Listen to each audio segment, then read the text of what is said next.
Bien, bonjour, on est tous ensemble, ça va, les gens vont arriver petit à petit, et de toute façon, ça va être réutilisé un peu en replay. Donc, bonjour Hugo et Alice qui êtes présents pour le moment. Donc, on a créé un webinaire avec une thématique qui est la suivante, qui est du terrain à la création de trafic. Donc, comment l'activation de marque génère du Drive to Store. Donc, on va pouvoir un peu dérouler. On a préparé pas mal d'éléments justement par rapport à ça. Avec un petit sommaire, je vais représenter rapidement 1788, mais le plus important aujourd'hui, c'est vraiment après le contenu, puisqu'on va faire un petit constat sur tout ce qui est saturation digitale et un peu les éléments qui ressortent de différentes études. À chaque fois, vous aurez les sources, donc vous pourrez les retrouver après quand le webinaire va être envoyé la semaine prochaine en replay.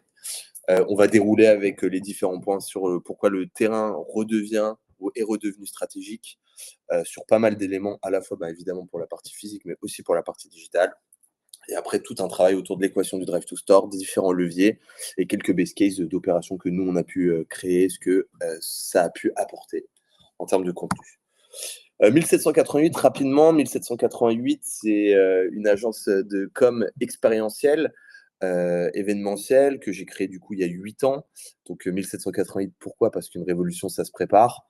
Donc nous, on travaille vraiment beaucoup sur deux axes qui sont à la fois la créativité, donc tout un gros process de création pour se différencier, et tout un travail autour de l'efficacité et l'efficience, c'est-à-dire l'objectif d'atteindre, les objectifs à atteindre et faire en sorte de pouvoir le faire. Donc on travaille à différents niveaux, c'est-à-dire qu'on travaille évidemment sur toute la partie création concept, on est évidemment en conseil puisque, comme je le disais, on est une agence aussi de communication et de conseil. On pilote de A à Z toute la partie événementielle. On a des ateliers de prod, on travaille donc sur des activations 360. Du coup, on travaille aussi bien, c'est-à-dire sur l'événement qui peut être au centre, donc l'événementiel au sens large, et après tous les canaux de com qui accompagnent l'événementiel pour offrir de la visibilité et travailler du contenu, surtout surtout pour répondre aux objectifs. On travaille évidemment toute la partie partenariat et on travaille sur la strat. Quelques références de clients avec lesquels on travaille, hein. On travaille sur des univers qui sont complètement différents, c'est une volonté aussi, qui vont aussi bien sur l'entertainment avec du Warner, du M6, du Amazon ou du Twitch, aussi sur du retail avec The North Face, Vans, Timberland et j'en passe, on n'a pas tout mis. Plutôt food avec de l'Entremont, du Danone, du Domino's, de l'Asahi sur la partie un peu plus drinks et alcool, du groupe de luxe, Richemont, on accompagne L'Oréal, Dyson, restauration, un peu groupe Bertrand, des foncières aussi, des groupes immobilières qui vont de Westfield, Clépierre, Altarea, Galeries Lafayette, Maison du Monde. Voilà quelques références. Continuons. Donc, rentrons un peu dans le cœur du webinaire. On a justement, dans la préparation de ce webinaire, l'idée, c'était un peu d'étudier où on en était. C'est aussi quelque chose qu'on retrouve, nous, régulièrement avec nos clients, avec les demandes des clients. Et un des premiers sujets qui revient, c'est vraiment le constat, je pense que tout le monde fait aujourd'hui et qu'on connaît tous depuis un petit bout de temps, mais c'est surtout de se rendre compte qu'il y a un volume publicitaire qui est devenu démesuré. On se rend compte qu'on est confronté aujourd'hui, tous médias confondus, de 4000 à 10 000 messages, digital, télé, affichage. Donc c'est énorme. Et en fait, on se rend compte qu'il y a une saturation aussi par rapport à ça, parce qu'au final, on commence à plus se concentrer sur les éléments de communication et on en perd un peu le sens. Il y a un rejet croissant des publicités digitales donc, qui sont dédiées. Il y a 74% des consommateurs qui déclarent être fatigués, lassés ou irrités par la pub numérique, qui est trop intrusive ou répétitive. Et du coup, il y a un vrai constat qui revient de là, c'est qu'il y a un nouveau phénomène, c'est le banner blindness, c'est-à-dire qu'en fait, on ignore automatiquement la majorité des formats publicitaires. On les écoute même plus, toute génération confondue, on se concentre pas, on attend juste. Alors oui, en termes de KPIs, c'est considéré comme une vue ou comme une interaction, mais foncièrement, il y a de moins en moins d'échanges par rapport à ça. Ensuite, on a des performances publicitaires qui sont en baisse. Donc, on se rend compte qu'il y a 75% des marketeurs qui constatent qu'il y a une diminution des rendements sur les campagnes sociales. Ads, des coûts qui montent, des résultats qui baissent, des algorithmes qui changent régulièrement tous les 3 mois, tous les 6 mois, sur lesquels toute la strate doit être revue et réinventée. Il faut retrouver le bon levier et quand on retrouve enfin le bon levier, ça réévolue. Donc, c'est un vrai frein aujourd'hui aussi qui est acté. Et c'est surtout un point problématique. Donc je vous ai mis quelques sources après, à chaque fois vous les retrouverez. Et aujourd'hui, donc c'est notre cœur de sujet autour du Drive to Store. Pourquoi le terrain redevient un sujet stratégique? Déjà parce qu'il y a une attention plus forte et plus qualitative. Tout ce qui est expérience, physique, ça génère une attention qui est active et une mémorisation qui est supérieure à la publicité digitale. C'est-à-dire que c'est évidemment moins régulier, mais dès qu'on vit une expérience, on s'en souvient et on crée aussi évidemment une préférence de marque. Il y a un lien humain qui se crée aussi, que le digital crée moins, parce qu'en fait, il y a tellement de formats, d'éléments de communication et d'échange, qu'il y a 91% des consommateurs qui déclarent qu'une expérience vécue renforce leur attachement à une marque. Le terrain crée de la confiance et de la proximité. Donc que ce soit en boutique in-store, que ce soit dans le cadre d'un drive to store, d'un pop-up, ou que ce soit évidemment sur un événement qui serait créé, c'est vraiment ce lien qui ressort et à travers les différentes expériences qu'on peut avoir nous et les opérations qu'on peut mener au quotidien, on se rend compte qu'il y a une vraie plus-value.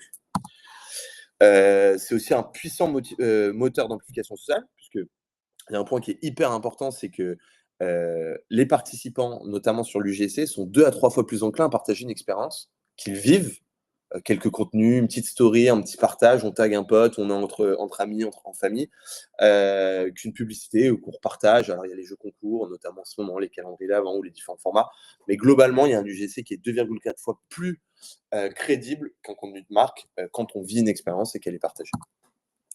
Et aujourd'hui, c'est aussi un levier business concret puisque créer des activations, des expériences, que ce soit in-store ou que ce soit dans le cadre d'un pop-up store, on va booster aussi le trafic et la conversion puisque l'objectif de tous ces échanges, c'est pas de se dire que l'événementiel ou que l'expérience ou que le terrain vit seul. Évidemment, aujourd'hui, c'est central, mais il est obligé de vivre avec tout un écosystème qui est évidemment digitalisé aussi pour travailler toute une strate de contenu et de visibilité et de viralité.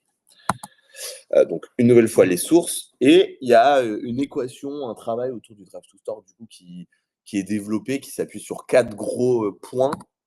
Le premier évidemment, c'est voir, c'est créer de la visibilité, de l'intention. En gros, une activation performante, ça commence bien avant l'opération, que ce soit du teasing, que ce soit de l'influence locale, du social en amont, de la géoloc.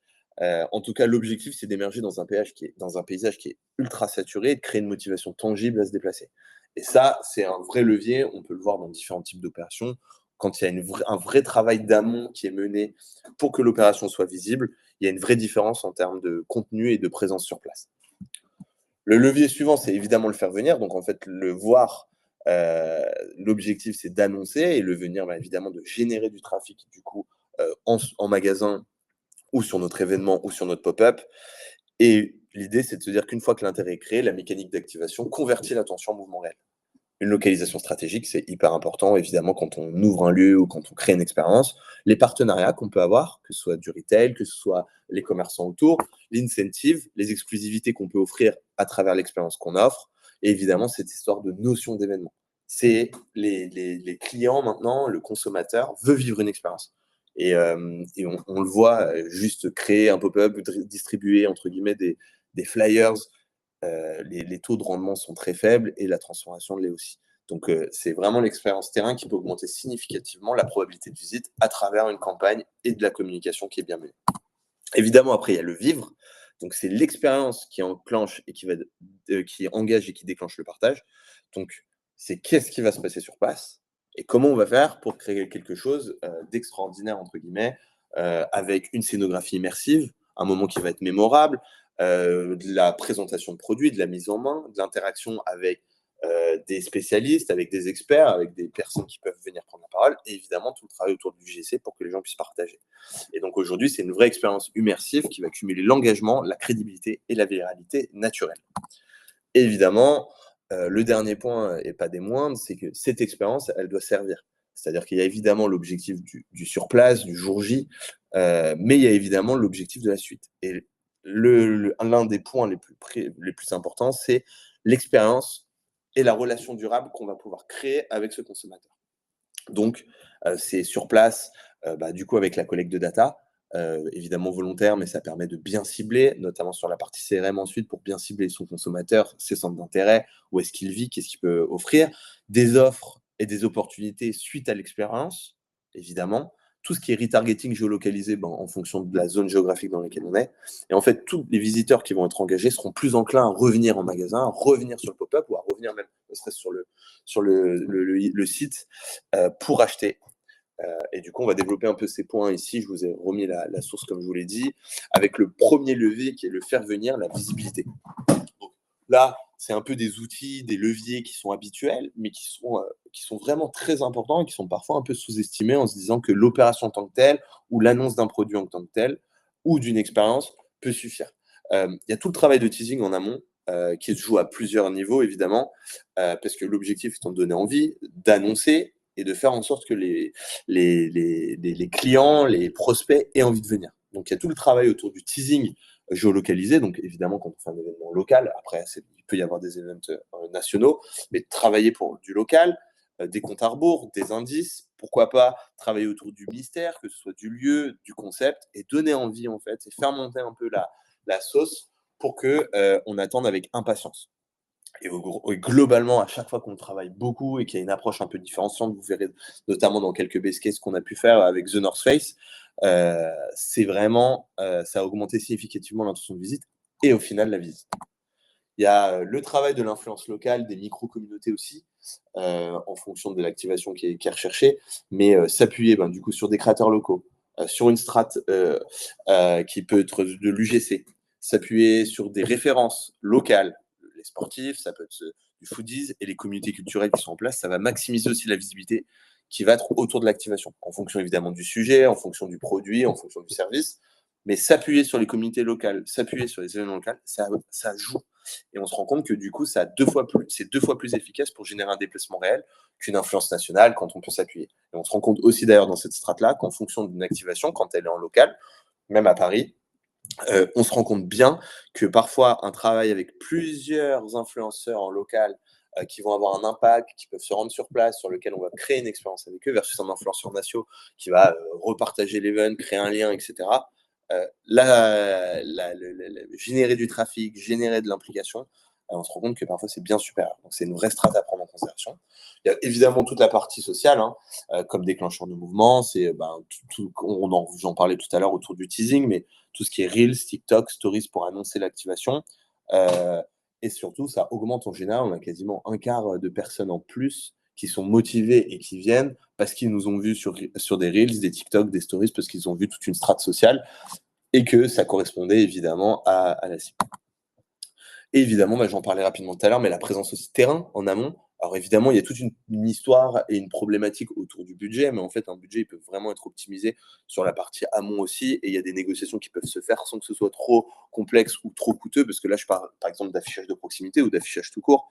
Ça peut être des partenariats avec les commerces, les lieux de vie qui sont autour en fonction de ce qu'on propose. Je parlais tout à l'heure des sportifs, des foodies, des comités culturels, évidemment s'appuyer sur elles.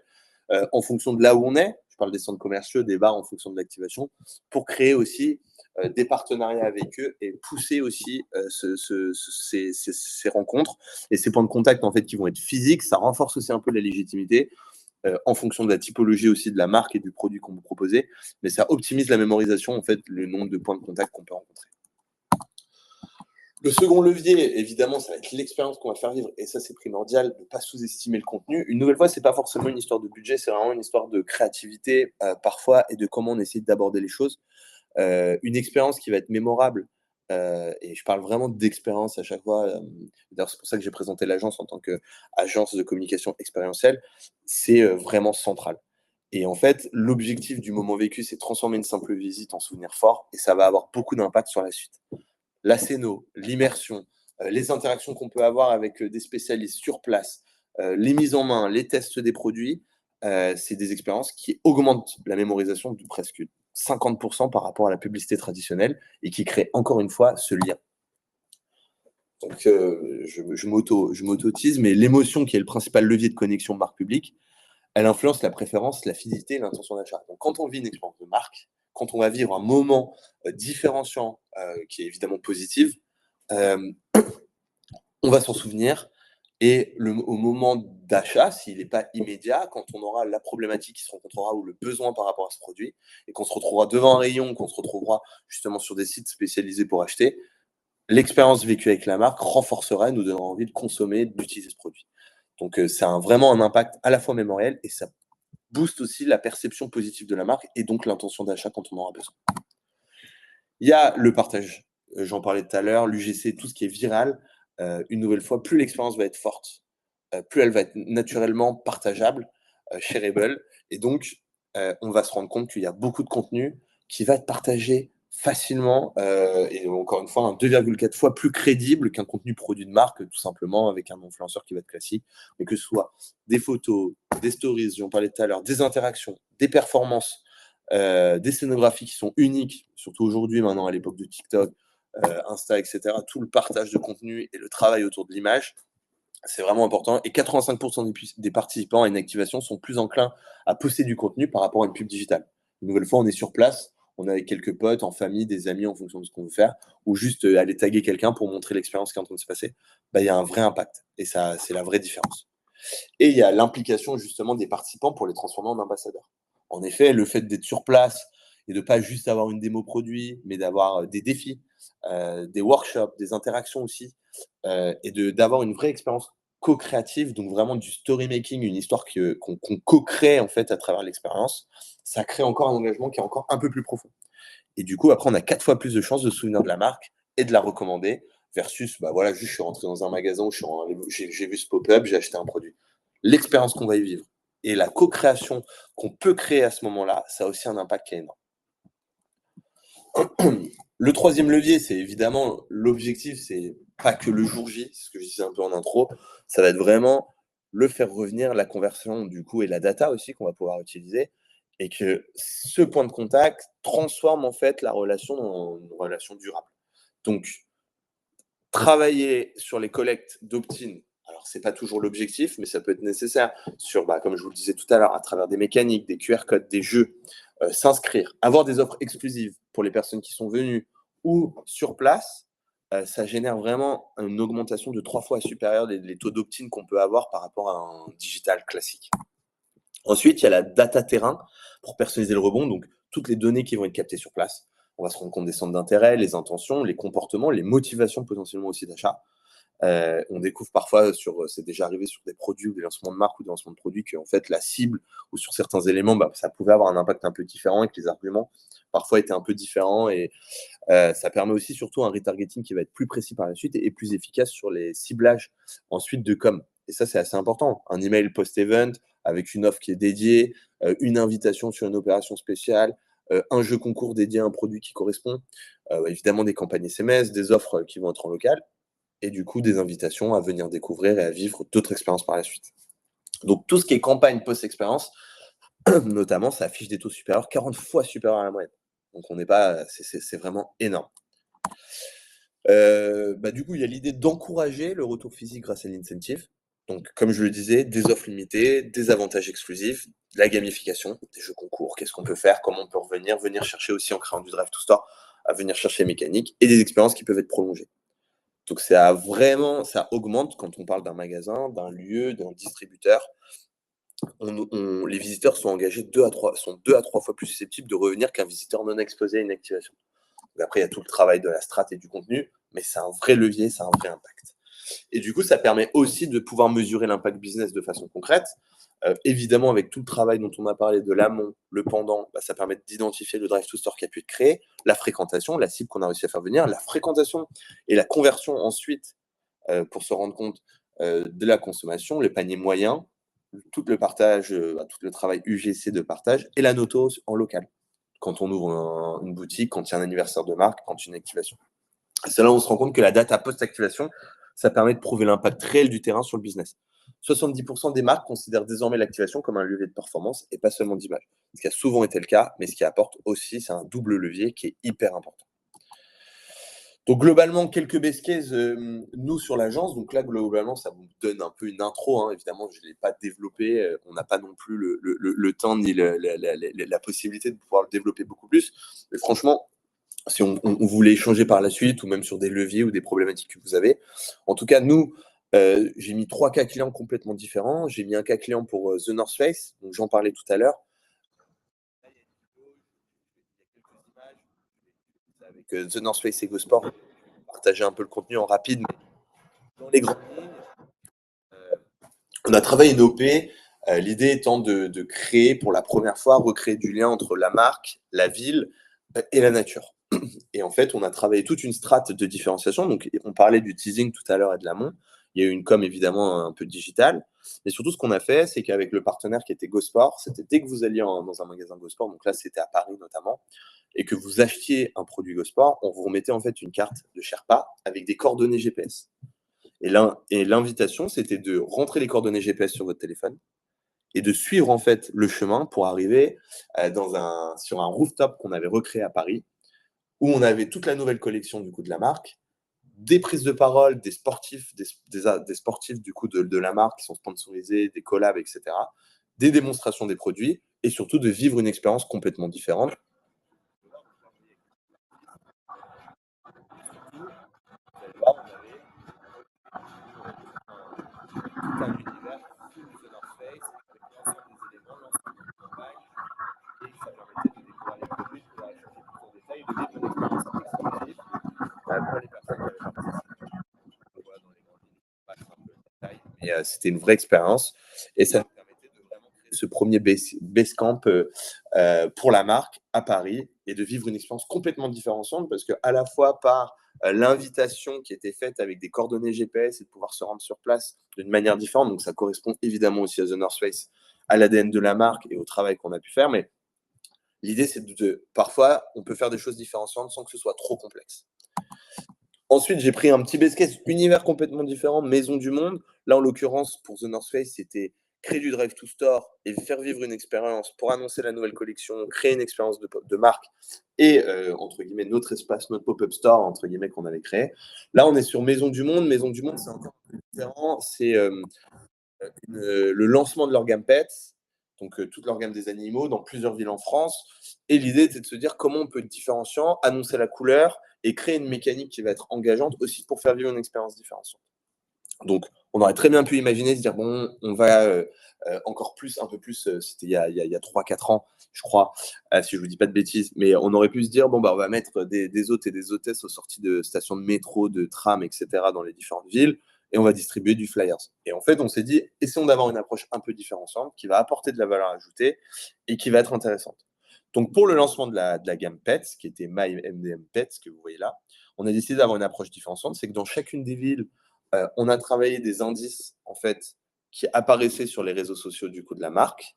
On a caché des figurines de chiens et de chats aux abords évidemment des magasins pour créer du drive to store.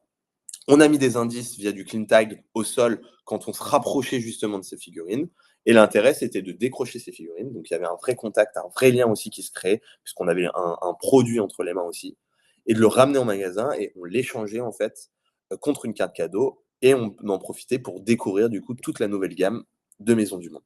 Donc je vous le passe rapidement et vous l'aurez sur les éléments de replay. Mais globalement, on avait collecté donc, voilà, tous les éléments des figurines qui étaient cachées un peu partout. Il y avait 240 dessinés dans 5 grandes villes avec les indices. On passe, on vous a mis en magasin, carte cadeau Maison du Monde et vous pouviez échanger.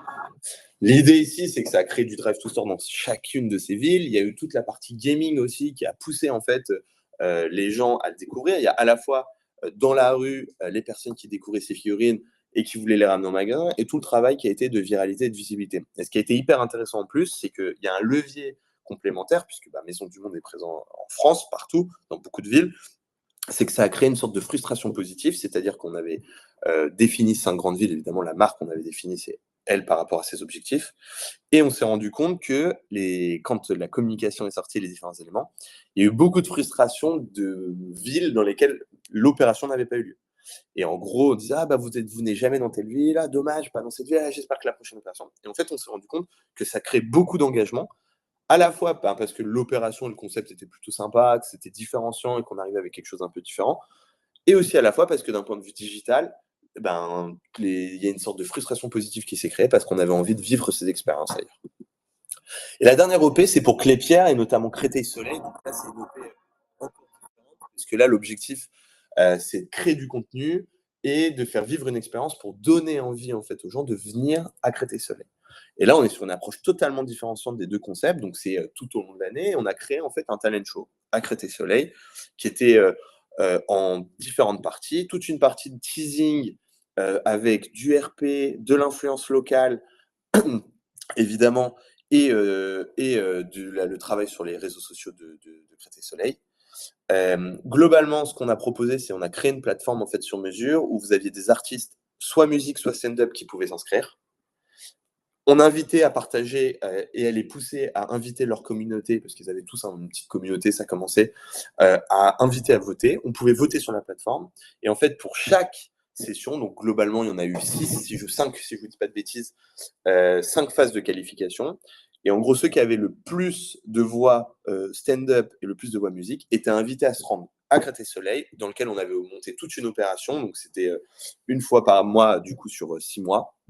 Et dans l'idée, vous montiez sur scène, il y avait toute une captation qui était faite, vous affrontiez le public, il y avait toute une organisation qui était faite et à la fin, il y avait du contenu qui était partagé sur les réseaux sociaux et on invitait en fait la communauté à voter et celui qui gagnait se qualifiait pour la finale et la grande finale, l'objectif était musique, de pouvoir tourner en fait, on offrait, de pouvoir tourner en fait un son, et de pouvoir gagner évidemment, tout un truc de tournage et pour le stand-up, c'était une formation plus précise, sur la partie et un voyage au Canada pour découvrir.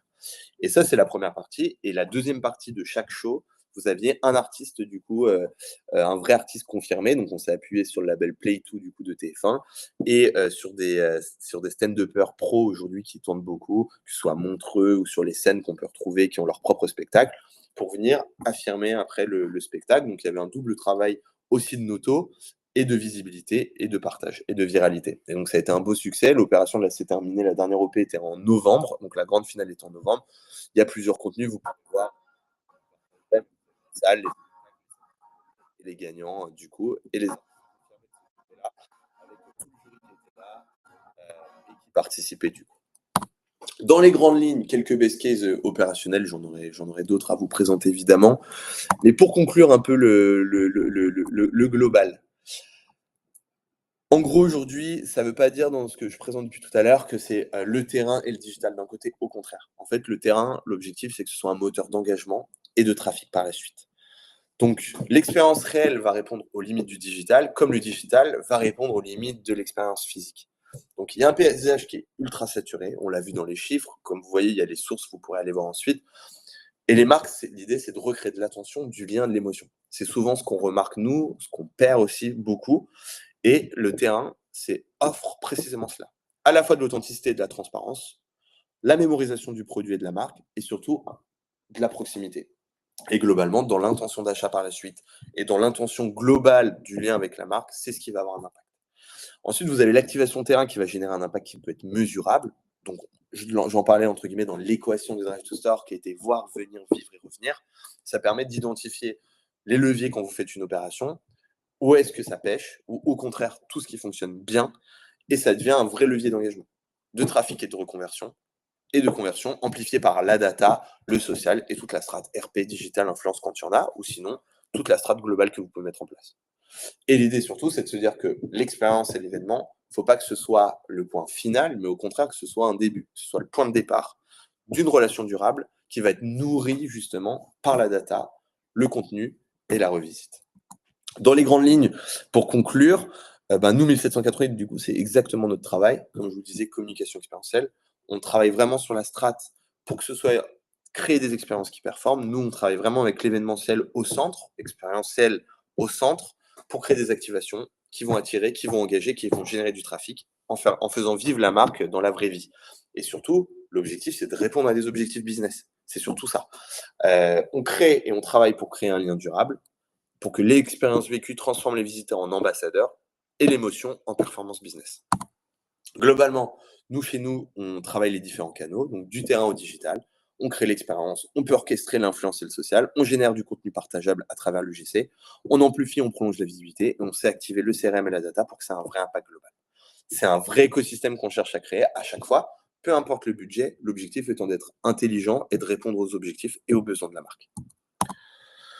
Donc, si jamais vous avez envie, besoin d'activer la marque et des problématiques, ben écoutez, on en parle quand vous voulez.